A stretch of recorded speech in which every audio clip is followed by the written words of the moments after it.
الجن والإنس إلا ليعبدون صدق الله العظيم وصدق رسوله النبي الكريم. ایک بار محمد صدر الشرف اللهم صل على سيدنا ومولانا محمد وعلى الجود والكرم وآله وبارك وسلم صلاة وسلام عليك يا رسول الله. اللہ تبارک و تعالی آپ کے گاؤں میں خوب رحمت اور برکت عطا فرمائے. پچھلے سال میں یہاں آیا تھا اور بہت اچھی اور خوبصورت محفل آپ نے منعقد کی تھی. پھر سال ہونے کے بعد آپ نے اسی تاریخ کو دہرایا اور اللہ رب العزت کے ذکر کی محفل آپ نے منعقد کی. اللہ کا ذکر جہاں ہوتا ہے آپ کو معلوم ہے کہ وہ جگہ فرشتوں کی جھرمٹ میں تبدیل ہو جاتی ہے اور سال بھر اس گاؤں پہ رحمت و دور کی بارش ہوتی رہتی ہے. آج کل جلسہ جلوس کرنے والے لوگ بہت کم گئے ہیں. اکثر لوگ کھیل تفریح اور تماشوں میں لگے ہوئے ہیں، لیکن کچھ ہی مٹھی بھر دیوانے ہوتے ہیں جو اپنی مصروفیات میں سے ٹائم نکال کر اس طرح کی مجلسوں کا اہتمام کرتے ہیں. اللہ تبارک و تعالی ان تمام نوجوانوں کے کاروبار میں روزی روزگار میں برکت عطا فرمائے، صحت عافیت اور تندرستی کی نعمت عطا فرمائے.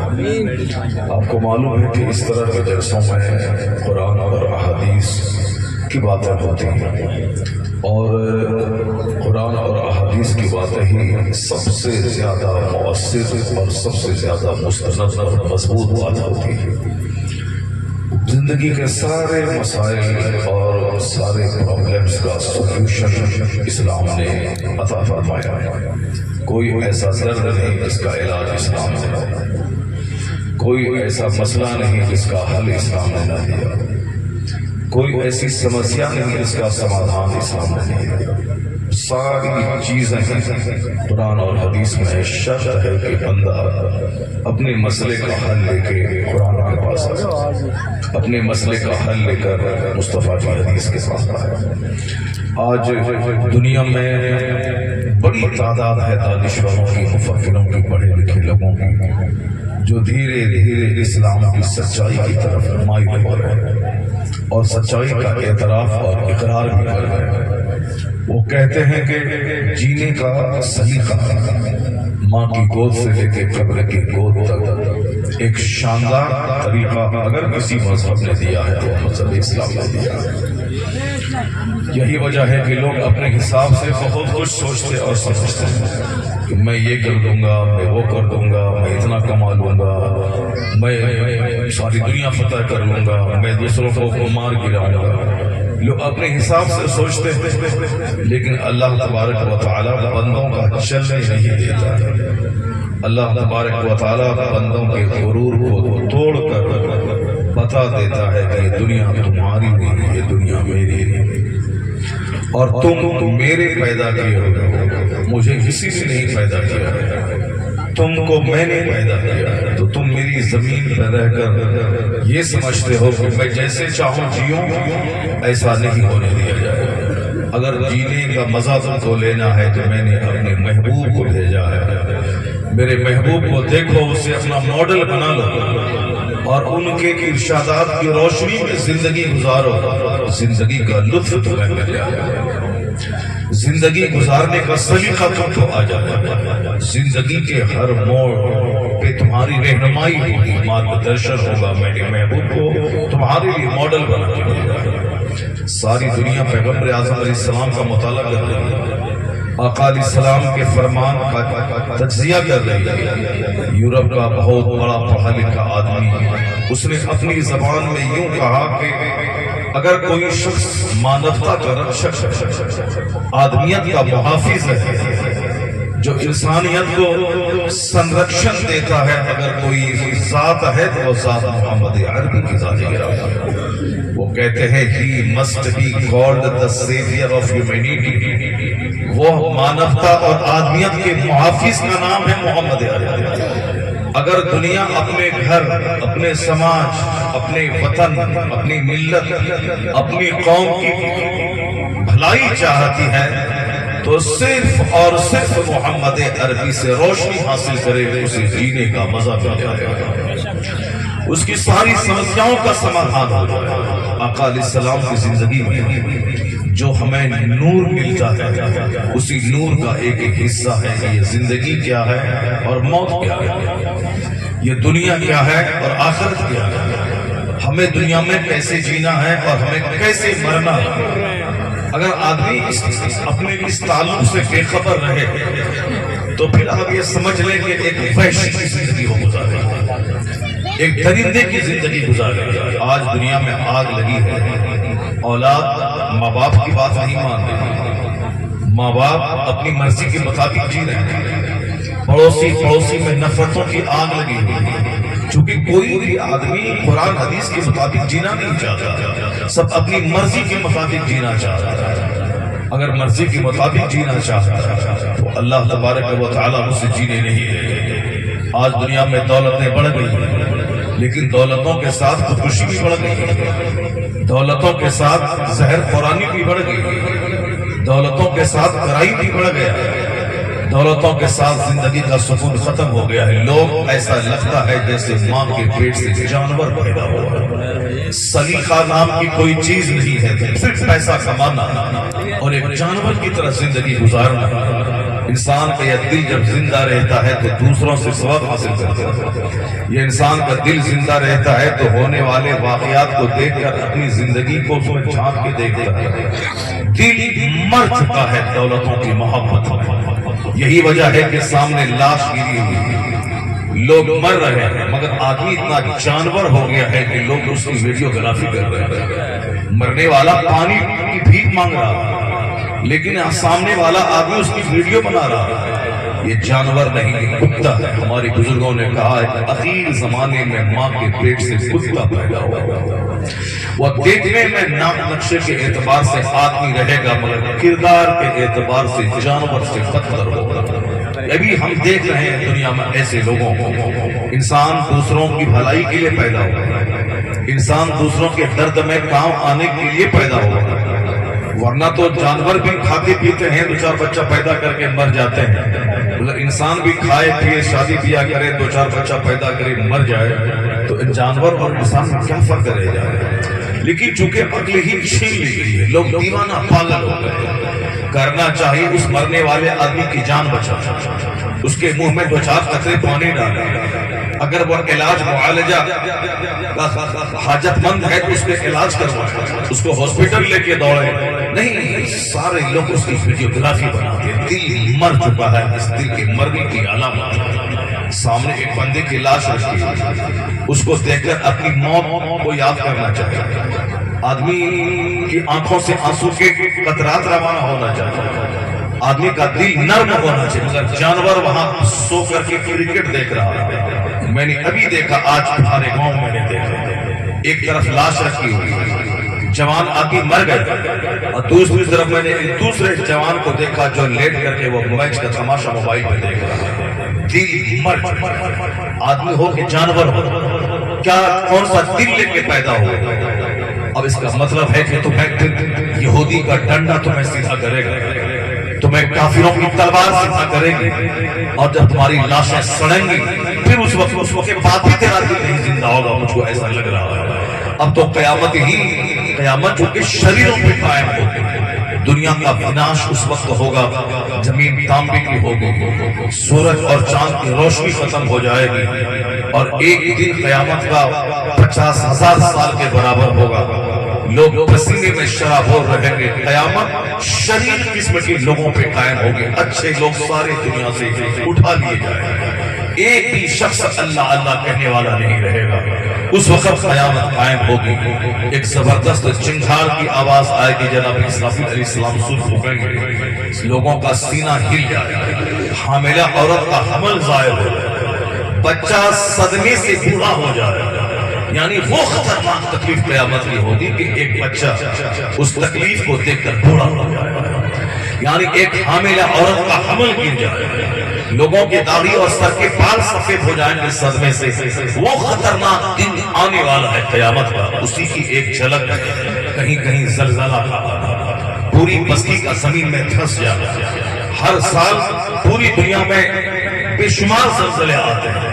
اب اتنا تباہی آتی ہے کہ ایک چمن فوری اجڑ جاتا ہے. پورا گاؤں اپنے ہی بنائے ہوئے مکان کے ملبے میں دب جاتا ہے اور اس کا مکان اس کے لیے قبر بن جاتا ہے. ان کی لاشیں سڑ جاتی ہیں, مکان کے ملبے سے لاش نکل نہیں پاتی ہے. تو قیامت کا ایک منظر ہے چھوٹا سا, جب زلزلے میں پوری زمین ہلتی ہے اور گاؤں زمین میں دفن ہو جاتا ہے. یہ قیامت کا بڑا زلزلہ اس کی یاد دلاتا ہے. یہ زلزلہ اذا زلزلت الارض زلزالها واخرجت الارض اثقالها وقال الانسان ما لها, یعنی جب زمین ہلا دی جائے گی اور زمین اپنے اندر کے سارے بوجھ نکال کر پھینک دے گی, یعنی جتنے لوگ اس زمین کے نیچے دفن ہوئے ہیں ان سارے لوگوں کو یہ زمین نکال کے باہر پھینک دے گی. جتنی بھی قبریں ہیں دنیا کی ساری قبروں کے سارے مردے نکل جائیں گے, زمین اپنے بوجھ کو نکال کے پھینک دے گی. اسی زلزلے کی یاد دلاتا ہے یہ چھوٹا سا زلزلہ جو آج کبھی ترکی میں, کبھی ہندوستان کے بمبئی میں, کبھی بہار میں, کبھی بنگال میں, کبھی دلی میں, وہ ہر کوئی نہ کوئی شہر ہلتا رہتا ہے. یہ اسی قیامت کے زلزلے کی علامت ہے. آیا ہے حدیث پاک میں جب قیامت کے قریب دنیا جائے گی تو کثرت سے زلزلہ ہوگا, کثرت سے بجلیاں گریں گی, کثرت سے بے موسم بارش ہوگی, جس کو آپ دیکھ سکتے ہیں. ابھی لگاتار 2-4 سال جب سے میں نے یہ حدیث پڑھی اس کے بعد میں ہندوستان اپنے ملک کا جائزہ لیتا ہوں تو بے شمار موتیں صرف بجلی کے گرنے کی وجہ سے ہوتی ہیں. حالانکہ ایسی موتیں پہلے نہیں سننے کو ملتا تھا. پہلے آتا تھا کہ لاکھوں میں, کروڑوں میں کبھی کبھار کوئی آدمی بجلی کے گرنے سے مر گیا, لیکن ابھی تو ذرا زوردار بجلی چمکی, بادل گرجا, سامنے تو کچھ نہیں لگتا ہے. صبح اخبار میں خبر آتی ہے کہ فلاں جگہ 50 لوگ مر گئے, فلاں جگہ 100 لوگ مر گئے. حالانکہ اس طرح کی کڑک کی آواز ہم لوگوں نے اپنے گھر میں سنی, آس پاس میں کچھ نہیں ہوا, لیکن صبح خبر آئی کہ وہاں سے 5 کلومیٹر دوری پہ 50 لوگ مر گئے, 25 لوگ مر گئے. یعنی کثرت سے موت بجلی گرنے کی وجہ سے ہوگی جس کو ہماری آنکھیں دیکھ رہی ہیں. کثرت سے زلزلہ آئے گا جس کو ہماری آنکھیں دیکھ رہی ہیں. اور قیامت کی علامتوں میں سے ایک علامت بتائی گئی ہے کہ سڈن ڈیتھ, اچانک موت ہو. ارے ابھی تو وہ زندہ تھا, اچانک مر گئے. اچانک موت کثرت سے ہونے لگے گی تو سمجھ جائے کہ اب دنیا کا وناش ہونے والا ہے. اب یہ دنیا اپنے آخری دن کو پہنچنے والی ہے. بہت ہو چکا ظلم, بہت ہو گیا اتیاچار, بہت ہو گیا پاپ. ہم کیوں پیدا ہوئے تھے کوئی سوچنے والا نہیں, ہم کیوں مرتے ہیں کوئی غور کرنے والا نہیں. ہمارا خالق کون ہے, وہ کیا مجھ سے مطالبہ کرتا ہے, کوئی تبصرہ کرنے والا نہیں. صرف ایک ہی نشہ ہے کیسے پیسہ کمائیں, ایک ہی نشہ ہے کیسے گھر بنا لیں, ایک ہی نشہ ہے کیسے زمین خرید لیں, ایک ہی نشہ ہے کیسے اچھا کھائیں پیئیں, ایک ہی نشہ ہے کیسے اچھا پہنے اوڑھیں اور بال بچے کی شادی میں خوب جی بھر کے تاش کے پتوں کی طرف پیسے اڑا. بس یہی لمیٹیڈ تمنائیں آدمی کی, اور اسی تمناؤں بندہ جی رہا. اب پیسہ کمانے کے چلتے چاہے ماں کو ذبح کرنا پڑے مگر مال چاہیے, چاہے باپ کو مار دینا پڑے مگر مال چاہیے, چاہے سود کھانا پڑے مگر مال چاہیے, چاہے قرآن حدیث میں جو کچھ آیا ہو آتا رہے مگر مجھے پیسہ چاہیے. دل جب زندہ رہتا ہے تو بندہ کا احساس زندہ رہتا ہے. وہ حدیث پڑھتا ہے تو ڈر لگتا ہے, جب وہ قرآن سنتا ہے تو اس کی آنکھ سے آنسو کے قطرے بہتے ہیں, اس کا سینہ ہل جاتا ہے. حدیث میں آیا ہے کہ سود کھانے کے 70 گناہ, 70 درجے ہیں سود کے گناہ. اس میں سے ادنا گناہ یہ ہے کہ ایک مرد اپنی ماں سے زنا کرے, این کہ رجل یعنی ایک مرد اپنی ماں سے زنا کرے. یہ ہے سود کا سب سے ادنا درجہ, گناہ کا ادنا درجہ. جب ادنا درجہ یہ ہے کہ جو سود کا بڑا درجہ جو ہے وہ کتنا خطرناک ہوگا, جبکہ ادنا گناہ سماج کا سب سے گھٹیا گناہ. ایک ہندو بھی کافر بھی اپنی ماں سے منہ کالا کرنا نہیں چاہتا. ایک شرابی گھٹیا قسم کا سماج کا آدمی وہ بھی اپنی ماں کا احترام کرتا ہے, ماں کی عزت کرتا ہے, ماں کو اپنے لیے قابل احترام جانتا ہے. لیکن جب بندہ مر جاتا ہے اس کا دل تو وہ اپنی ماں کے ساتھ منہ کالا کرتا ہے. اس طرح کی خبریں بھی اخبارات میں آتی ہیں. اور جب دل مر جاتا ہے تو ایک باپ اپنی بیٹی کے ساتھ زنا کرتا ہے. اس طرح کی بھی خبریں آتی ہیں، اخبارات میں چھپتی ہیں، اور تھانہ پولیس میں اس طرح کے کیس آتے ہیں. کس قدر لوگوں کا دل مر گیا. لوگ انسان کی شکل میں جانور پیدا ہو رہے ہیں کہ صاحب ماں کو بھی نہیں چھوڑ رہے، اپنی بیٹی کو بھی نہیں چھوڑ رہے، اپنی ساس جو ماں کے برابر ہے اس کو بھی لوگ نہیں چھوڑ رہے، اپنی بھانجی اسے بھی نہیں چھوڑ رہے، اپنی بھتیجی اسے بھی نہیں چھوڑ رہے، اپنے بڑے بھائی کی بیوی بھابھی اسے بھی نہیں چھوڑ رہے. اپنے گھر میں کرائم بڑھ رہا. پہلے تو لوگ گھر سے باہر جا کے کرائم کرتے تھے، اب تو گھر کی چہار دیواری میں کرائم ہو رہا. لوگ کیسے جانے کہ گھر کے اندر کیا ہو رہا ہے. وہاں گھر میں تو اپنے لوگ رہتے، وہاں گھر میں ماں رہتی، وہاں گھر میں باپ رہتے، وہاں گھر میں بیٹے رہتے، وہاں گھر میں بھائی رہتا ہے، وہاں گھر میں بھابیاں رہتی ہیں. اور اگر گھر کرائم کا اڈا ہو جائے، یہ بتائیں کہ اب قیامت میں کتنا دن باقی رہ گیا.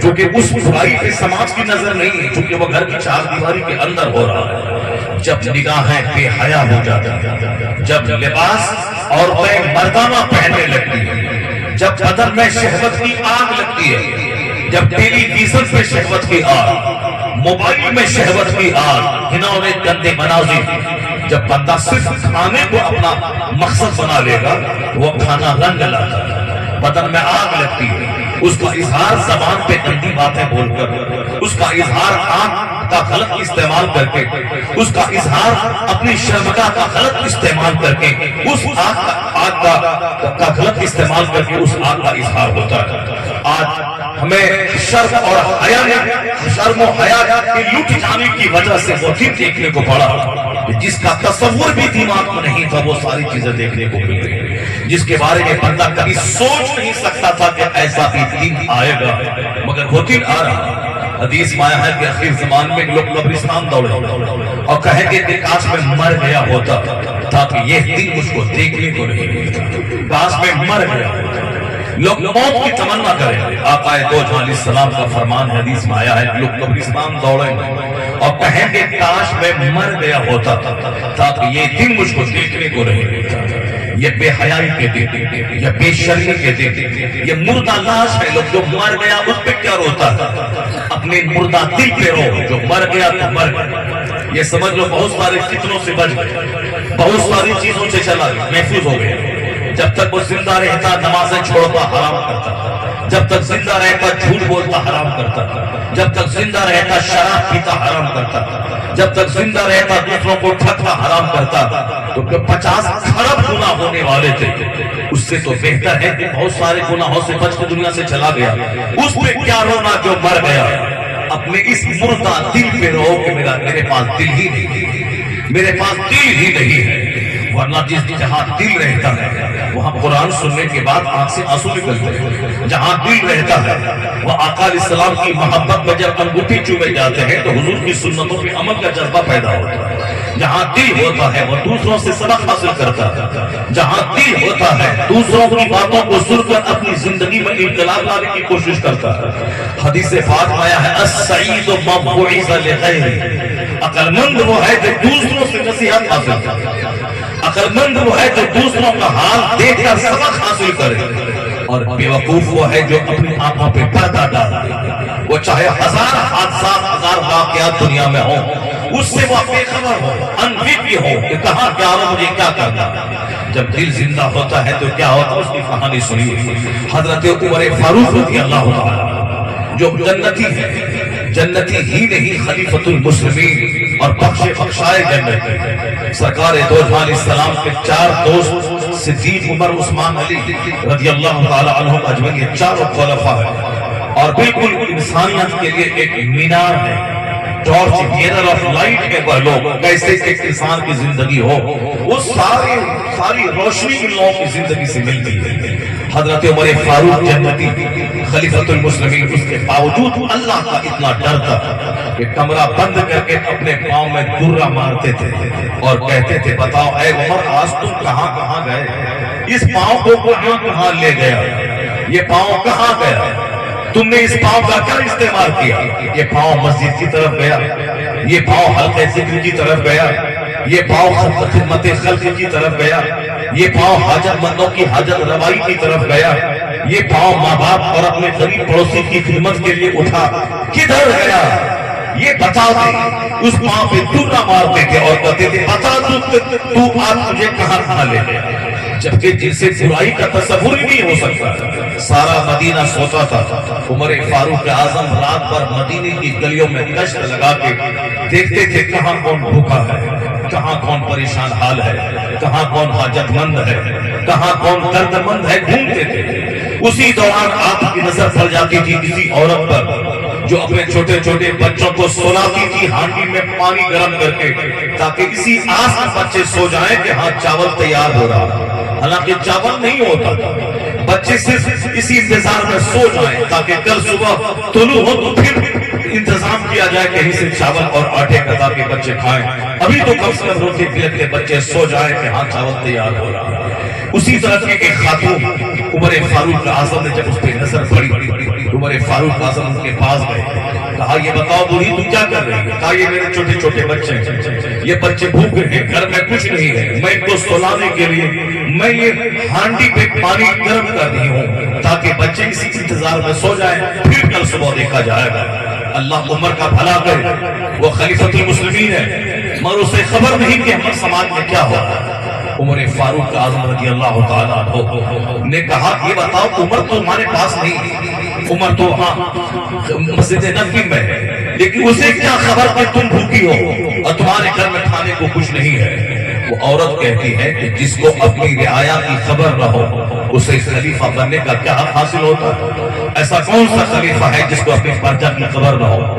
عمر فاروق اعظم کی آنکھیں ڈبڈبا, کہا کہ بوڑھی تم یہیں ٹھہری رہو, میں ابھی تمہارے لیے انتظام کر کے لاتا ہوں. کون؟ خلیفۃ المسلمین, فاتح ایران, رسول پاک کا دوسرا سب سے بڑا خلیفہ, جس کے بارے میں یورپ کا دانشور آج کہتا ہے کہ if any second Umar would in the world, اگر کوئی دوسرا عمر دنیا میں ہوتا تو ساری دنیا پہ اسلامی سلطنت